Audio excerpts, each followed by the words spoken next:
సుహాస్ గారు, మాకు తెలుసు మీరు అలా చేసి అమ్మాయిని పెళ్లి చేసుకున్నారు మొత్తానికి. అది ఎప్పుడో అన్నది మాకు తెలియదు, కానీ కాలేజ్ టైంలోనా లేకుంటే ఎలా జరిగింది అన్నది? నా పెళ్ళి మీకు ఆవిడ పరిచయం అవ్వడం కాలేజ్ టైం నుంచా లేకుంటే ఎలా? కాలేజ్ డిగ్రీ అప్పటి నుంచి అండి. ఓకే, సో చదువుకుంటూ అలా ప్రపోజల్ చేశారా, లేదంటే మీరు లాస్ట్ బెంచ్ స్టూడెంటా ఫస్ట్ బెంచ్ అని ఏంటి? లాస్ట్ బెంచ్ అండి. నా ఫేస్ చూస్తే ఫస్ట్ బెంచ్ అని ఎవరు చెప్పిన నంబర్ ఎవరు?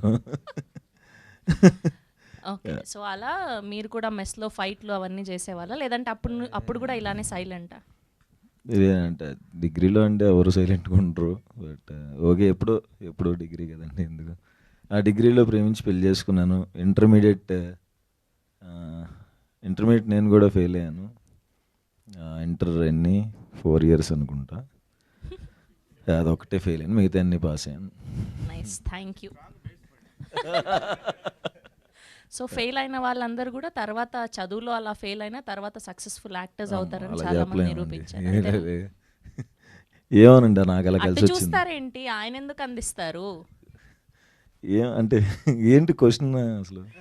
క్వశ్చన్ మీరు లాస్ట్ బెంచ్ స్టూడెంటా ఫస్ట్ బెంచ్ స్టూడెంటా? సో ఇలాంటి తుంటరి పనులు లాస్ట్ బెంచ్ తుంటరి పనులు చేసామండి. ఇంటర్మీడియట్లోనే February 14th అప్పుడు మాది చైతన్య, నేను విజయవాడలో February 14th రోజు మా బ్యాచ్ అందరూ కనపడకపోతే వీళ్ళకి లవర్స్ ఉంటారేమో అని అనుకుంటారని మేము విజయవాడలో ఓషన్ పార్క్కి వెళ్ళి ఎగ్గొట్టి మళ్ళీ సైకిల్స్ తీసుకోవడానికి కాలేజీకి వస్తే అందరు ఫాదర్స్ ఉన్నారు.